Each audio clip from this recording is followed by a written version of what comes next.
Welcome to My Awesome Empire. This week, we're talking about Moreno Valley, Big Bear, and Riverside. We meet Big Bear's Larry Huffman, the voiceover king who's known for his full-throttle announcing and screaming, "Sunday, Sunday, Sunday!" We also meet 12-year-old Riley, who explains why her favorite IE spot is her hometown of Riverside, later in the show. But first, a Rialto listener wrote to tell us about a nurse from Menifee, Rebecca Garlinger. She's spent years working with the tiniest of our neighbors. Rebecca is the assistant nurse manager in the neonatal intensive care unit at Riverside Community Hospital. Every day, she and her team fight to keep babies, many no bigger than your hand, alive. In fact, during her career, Rebecca has personally played a part in the care of thousands of the sickest newborn babies, often making the difference between life and death. Cal State San Bernardino communication major Arnold Robles sat down with this heroic nurse and asked what inspired her to get into nursing. I think I was born with a desire to become a nurse. Growing up, my father called me Miss Goodheart, or Nurse Goodheart, because I had always spoken about how much I wanted to be a nurse. There was nothing in particular. I think it was always there to have that desire.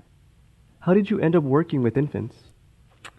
While I was in nursing school, I worked as a unit secretary in a neonatal intensive care unit. I just knew that I liked the critical care aspect of caring for infants, as well as incorporating like the maternal child aspect. So I just felt it was a very good fit for the type of nursing style I had. So tell us about your department. Who are your little patients? Our patients can be premature infants born anywhere from 23 weeks to term infants born at 40 weeks. They could be born with surgical emergencies. They could have heart defects. They can be tiny, smaller than a shoe. There's just a multiple and varying variety of patients that we see, but they are all newborns.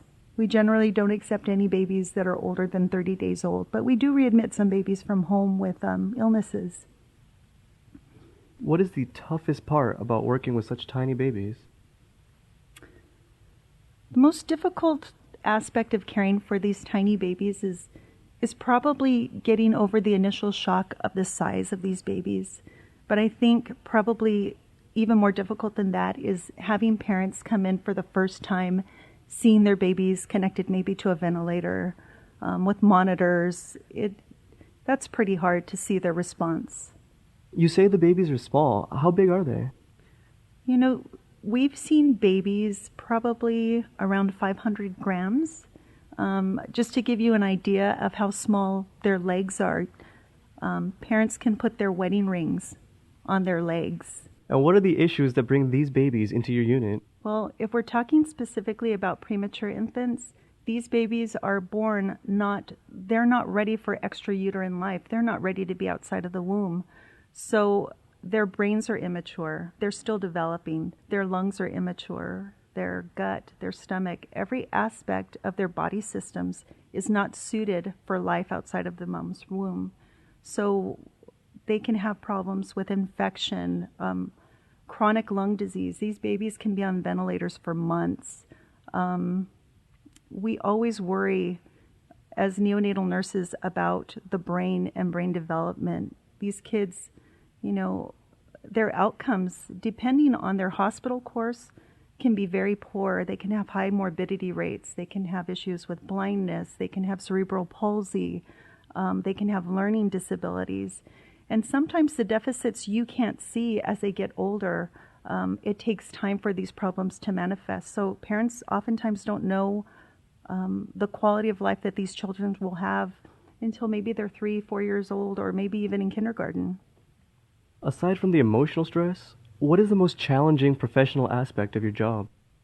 Well, if you asked me that 3 or 4 years ago, I would say it was the stress of transporting sick infants from outlying hospitals, being a transport manager, running a nurse-managed transport team, and really directing the care without physicians in outlying facilities.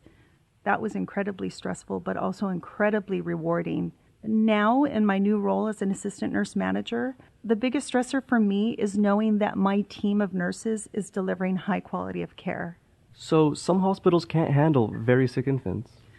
No, they can't. I mean, some facilities will only have a newborn nursery. So if a baby is born, say, with a heart defect that was undiagnosed during the pregnancy and problems develop, they would contact a facility which could provide higher level care, one which at the time I was involved with, and they would dispatch a transport team to stabilize that baby and bring them back to the hospital so they could receive the care from the specialist that they needed. So, Rebecca, how many hospitals in the Inland Empire have the level of care to provide these kinds of services? Currently, in the Inland Empire and surrounding areas, I would say there's approximately half a dozen, but not all of these facilities provide transport services, which can actually transport the sick infants, say, from a newborn nursery to a facility that has a neonatal intensive care unit. Currently, at Riverside County Regional Medical Center, we do have a transport team that is capable of stabilizing and transporting these infants. If you just joined us, you're listening to My Awesome Empire. I'm Arnold Robles, and we're speaking with Rebecca Garlinger, the Assistant Nurse Manager of Riverside County Hospital Neonatal Intensive Care Unit in Moreno Valley. Rebecca has spent decades working with patients in the Inland Empire, many of which were no bigger than your hand. Rebecca is a specialty nurse who focuses on newborn babies. A letter from another Inland Empire nurse suggested we needed to speak with this special lady. Rebecca, what do you love most about working with these little babies? Gosh, you would think it would be so obvious to answer, but I don't have one particular reason why I love my job. Perhaps the most rewarding aspect when I worked at the bedside and what I see many other nurses getting gratification from is really helping these parents to empower them to know that they are still the most important person in these babies' lives.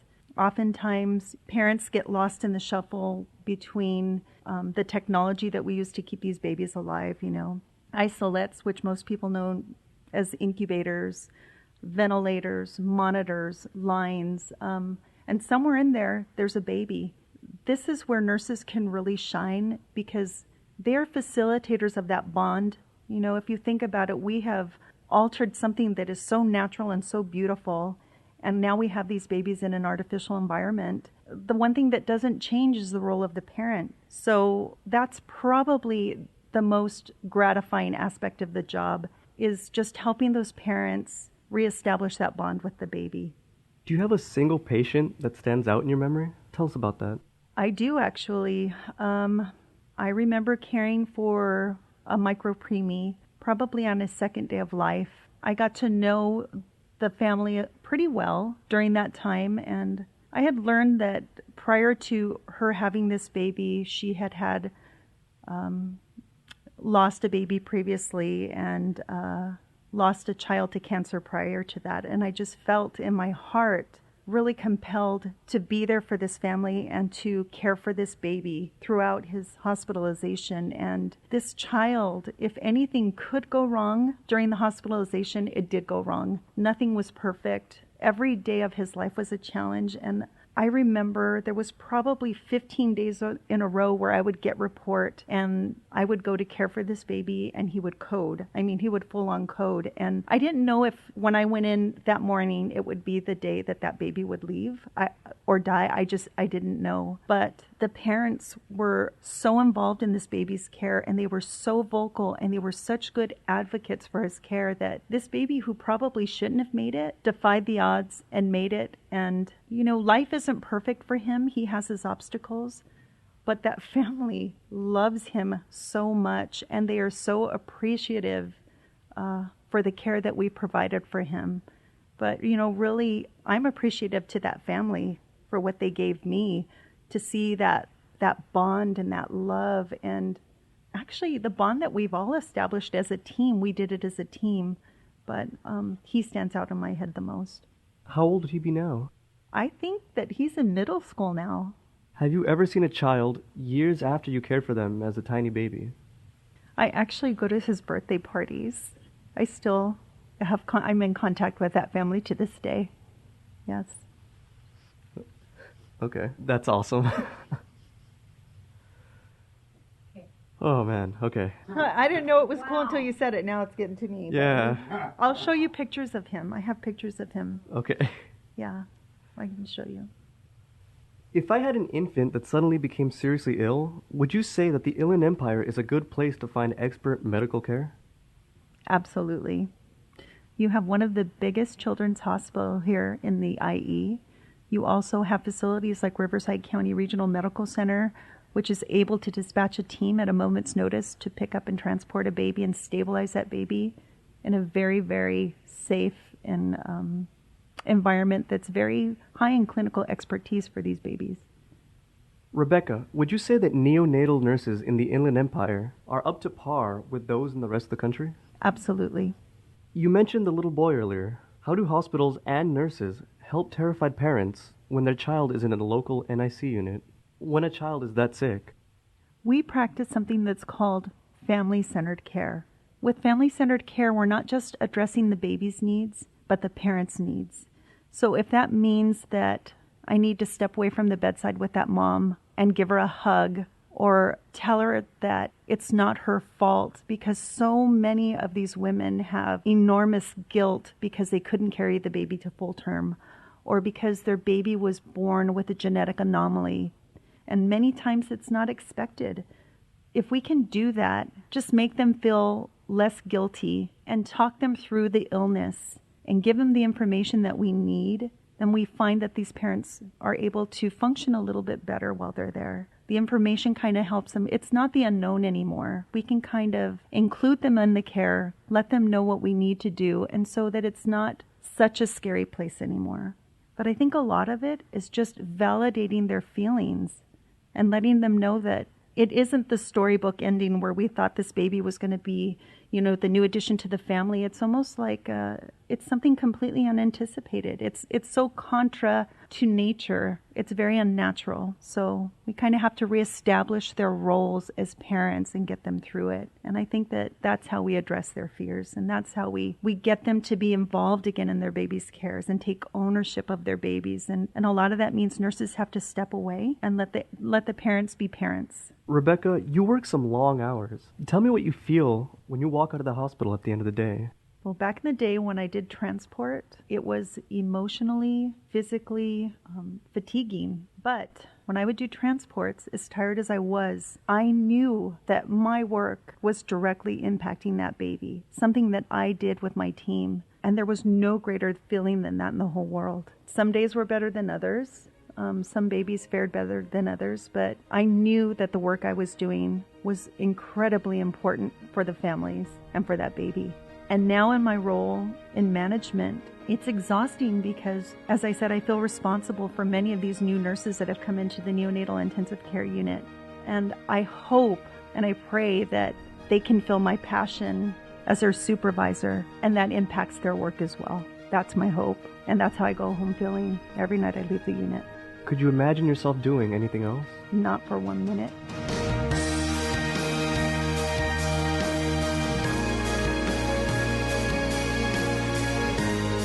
You're listening to My Awesome Empire. If you'd like to learn more about Riverside Community Hospital, go to riversidecommunityhospital.com. Coming up, Larry Huffman describes racing, announcing, and his hometown of Big Bear. Stay with us.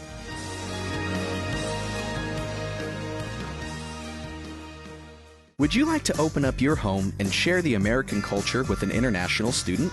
The College of Extended Learning at Cal State San Bernardino is seeking local Inland Empire families to host students for programs ranging from 1 week to 5 months. Welcoming an international visitor into your home is an exciting and rewarding experience. By hosting an international student, you allow them to learn about our country, not only in the classroom, but also through the everyday American traditions at your home.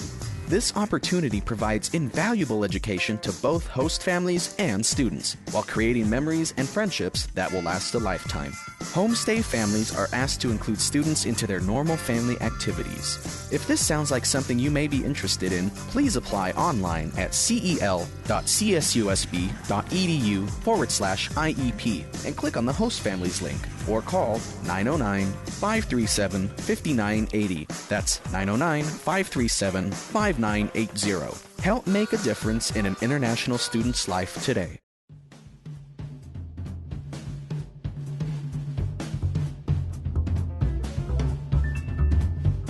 Welcome back to My Awesome Empire. Up in the beautiful and quiet community of Big Bear, you'd hardly expect to find one of the loudest, most intense radio announcers in history. But that is where you'll find Larry Huffman. Larry has spent his life announcing for national and world-class drag, motocross, and speedway racing. He's the 300-mile-a-minute voice behind popular radio and television commercials that have aired during the Olympics, the World Series, and the Super Bowl. He's written and produced movies and appeared on a multitude of TV shows. But our thrill was when he sat down this week behind our mic. Cal State San Bernardino communications student Stella Kim asked Larry where his announcing career all began. I've always been interested in being on television or radio or whatever. And when I was in 3rd and 4th grade, Stella, I would write skits and I would perform them. I was the guy always getting in trouble, but then it led into something that was very good, and it's been a good thing for my life. Had you been a fan of racing as a boy? A little bit, but not very much. I went to Lions Drag Strip one time, and I heard the announcer, and he wasn't very good, so I went to the general manager, and I said, I can do better than that. I did not know that he was the kid's father, but he still hired me for $5 an hour. So I was announcing at Lions, and that was my first real gig in announcing, aside from radio. That's interesting. So how did you connect your love for racing with your announcing? Well, it was kind of interesting because I found out that if I got very excited, which I do, then people would respond to that, and so it just all kind of worked together, if that makes sense. Yeah. So when did you first feel like your career was really taking off?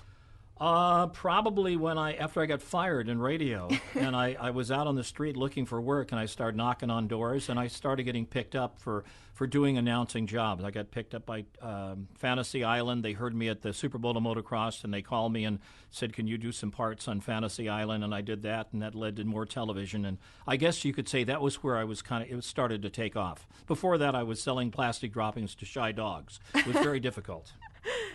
So, Larry, your popularity spans the globe, and because of that, you've announced in some unlikely places as well, haven't you? Yeah, I announced in Tokyo. I announced the first Super Bowl of motocross in Japan, and that led to me coming back the following year and going to Kyoto, which was the ancient Japanese capital of Japan, which is Americans are very popular there because Roosevelt during the war said we will not bomb Kyoto. So consequently, we got there. Unfortunately, nobody speaks English. So I got to the track, and it was sold-out stadium, thousands of people, and nobody spoke English. So they took me up to the broadcast booth, and they said, Larry-san, there's your microphone. Go ahead. And I said, well, there's no interpreter. How do I? And they said, they've read about you in the magazines. They want to hear you announce as you announce in the States. So I announced this entire race to a totally sold-out stadium. And every so often, I would stand up at the booth and go, Banzai! And they went crazy. True story. Where did this nickname of yours come from? The Los Angeles Times did a story on me back in the 70s, and they said it's a bird, it's a plane, it's Supermouth. So I just picked up on that, and I've used it ever since. So your race announcing, let's talk about that. You have announced for more types of racing than I even knew existed. I have done a lot, Stella. I've done Supercross, motocross, monster trucks, drag racing, everything. If they needed a voice, I was there. Which was your favorite? Well, I'd have to say probably Supercross because I announced the largest crowd ever to see a Supercross in the United States, the Super Bowl of motocross, and 76,000 people. And for the main event, I told everybody to stand up, and they did. So that's a tremendous bit of power. When I was announcing Speedway back in the 70s, when it was the hottest thing in the country at Costa Mesa, an old man came up to me afterward. We had sold-out crowds of 9,000 every week. this old man came up to me afterward and he said, I was in Germany and I heard Hitler speak in 36. You're exactly like him. And I said, thank you very much. Have you ever raced yourself? I was going to participate in a disc jockey race in San Diego once, and I crashed real hard on a three-wheeler. And I said, I'm not a racer, I'm an announcer, and I never have really raced myself. Well, how did you fall in love with racing as such a young boy? Well, my cousin was a racer. He raced midgets and jalopies. We used to go see him, and of course we followed the Indy 500 when I was growing up, and that kind of got me into it. If you just joined us, you're listening to My Awesome Empire. I'm Stella Kim, and we're speaking with race announcing and voiceover legend and Inland Empire resident Larry Huffman. His voice has been heard on America's most popular commercials, and he can uniquely say that commercials with his voice have been heard during the Olympics, the World Series, and the Super Bowl. Wow, what does that feel like to hear your ads during the biggest television events in the world? It's an ego trip because we were watching the Super Bowl, and there was my voice, and we were at a party for the Super Bowl, and my voice blasted out. It was the Wiener Dog Winter Nationals, which won awards and was played in the Super Bowl and also the World Series and the Olympics. It's an ego trip. It's a high, you know.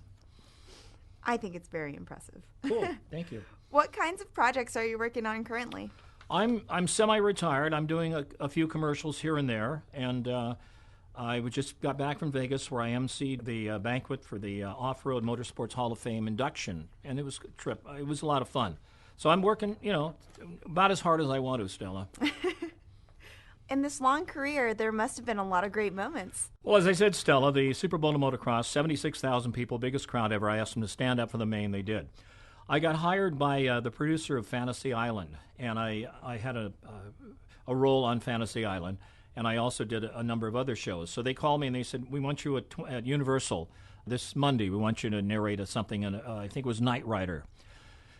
And so I got there, and I said, I'm Larry Huffman. I'm here to record the bit on Knight Rider. And they said, all right, Mr. Huffman, well, we want you to rehearse first, and we want to take you down to a rehearsal. I said, I don't need to rehearse. I can just do it. No. We want you to rehearse. So we walked down this long row of studios, and we got to the final one, and they said, well, there's somebody in there, but we'll get them out, Mr. Huffman. I said, I don't need them to get. I can just go in and do it. No, we want you to rehearse. So he goes in, and he says, I'm sorry, you'll all have to leave. Larry Huffman's ready to rehearse.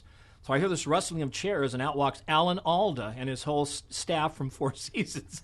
He was a little ticked off, but I rehearsed. That was a fun deal, and I went in and I did the thing. Speaking of which, who was the most interesting person you've met? Mickey Thompson was murdered about 27 years ago, and I was his announcer. I did his movie, Man in a Steel Cage. I was the on-camera host, and I did a lot of his events. And Mickey would be right up there because he was a real character. He was a racer. He tried to shatter the world land speed record, which his son is trying to do right now. Danny, I talked to him recently. He was probably the most interesting. I was announcing an event for him one time, and he came up to the announcer's booth, and he said, Larry, I just want you to know I just beat the hell out of somebody down on the starting line. A guy was giving me a hard time, and I said, Mickey, someday someone's going to kick your butt. And he said, well, Larry, if they do it one time, I'd stop, but they never have. He was an interesting character. So, Larry, when did you bring your family to the Inland Empire? We moved from San Clemente about 10 years ago, and my wife is into horses, so she wanted a small ranch. We owned a place up there, but she wanted to expand, so we moved up 10 years ago and bought a small ranch, and she's got 2 horses, and we've got 2 dogs and a cat. 10 years ago. So when you're sitting on your couch in Big Bear, do you watch racing? Rarely. I really am not that much interested in it anymore. If it's somebody that I know that's racing, I'll watch, but it's not that big part of my life as it was for so long. Are there announcers out there that impress you? I suppose there are, but I really haven't paid attention. My feeling is you have to be natural when you're on a microphone, and I've always prided myself. I didn't want to sound like this. This is Jimmy Bobby Dolan. I didn't want to do that. And if they're natural and if they're interesting, I'll listen to them. I'm impressed with those. What would you say you love most about the Inland Empire? We lived in San Clemente, and we had an ocean view home. And when we moved out here, we realized how pompous it can be in San Clemente. Seriously. That people are living in kind of a different world out there. I was born and raised in Corona, so I'm basically a native of the Inland Empire. And people are more down to earth out here. People are, I think, nicer, and there's such less pretentiousness in the Inland Empire. That's what I like about it. Larry, as you know, I am a student here at Cal State San Bernardino, and this show is produced by nothing but students. So if I were to ask you for some advice for students like me, what would you say to them? When I started out in radio, I didn't have much talent, and my voice was very high. It didn't rap till I was 28 years old. Seriously, my first listeners were golden retrievers. And I went to work for a couple stations. I got fired, and I finally ended up at Quiz in Santa Ana. And it was a very big station, but the guy that ran it was a genius, but he would fire somebody every 2.5 weeks, and the staff of maybe 6 announcers. I lasted 2.5 years. And the reason I lasted, I didn't have the talent, I didn't have the great voice. I worked harder than anybody else. And if he'd throw a project to me, I said, it's done. And I'd work nights, and I fed my family, and I learned a tremendous amount. So I guess my point is, you don't need all the talent in the world. You really don't. And when I started in the 60s, if you didn't have a real strong, ballsy voice, you couldn't get a job. And I didn't, but I worked harder than anybody else. And just go out there and work harder. And it'll happen. If you work hard and you're determined to make it, you'll make it. And that's maybe, it sounds trite, but I believe that.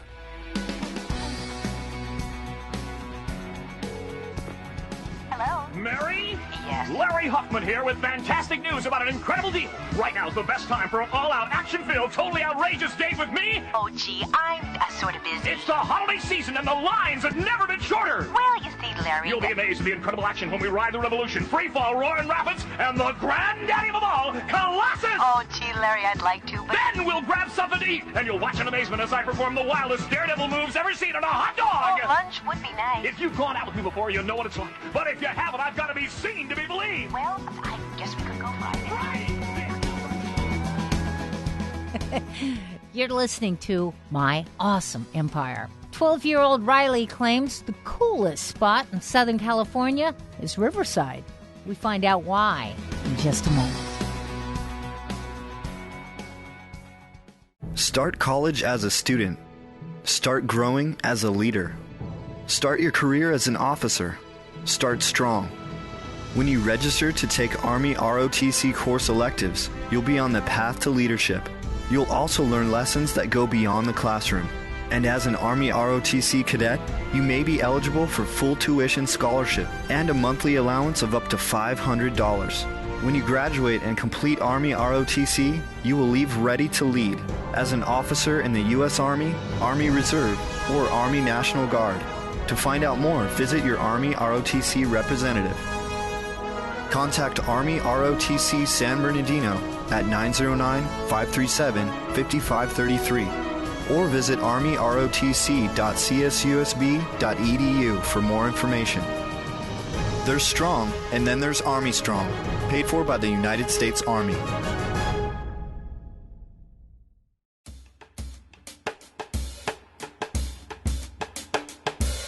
Welcome back to My Awesome Empire. As we close our program, we meet 12-year-old Riley Hunke of the STEM program, who tells us a little about herself and her awesome hometown, Riverside. Hi, my name is Riley Hunke, and I live in Riverside. I love Riverside. I love being outside. I love to play outside, and I love to play basketball. I also love to play my guitar, and I'm pretty good at the drums. My best friend is Renine. She lives in Riverside.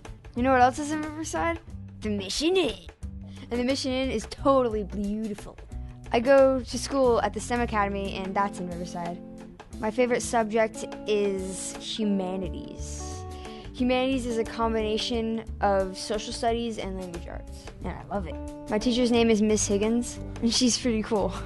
Also, my 2 dogs live in Riverside. Their names are Lily and Bella, and these are just a few reasons why Riverside is the coolest of all cities. Thanks, Riley. And thank you for joining us today for another My Awesome Empire, produced entirely by students at Cal State San Bernardino. All of our guests today were suggested by our awesome listeners. Do you know a great doctor, babysitter, storekeeper, student, or senior citizen? We'd love to hear about it. Write to us, My Awesome Empire, at csusb.edu. Thanks to student producer co-hosts Stella Kim and Arnold Robles, to engineers Rocky Childs, Annette Linares, and to chief production engineer Arnold Robles. My Awesome Empire is a production of the College of Arts and Letters at California State University, San Bernardino. Until next time, I'm Lacey Kendall. Have an awesome week.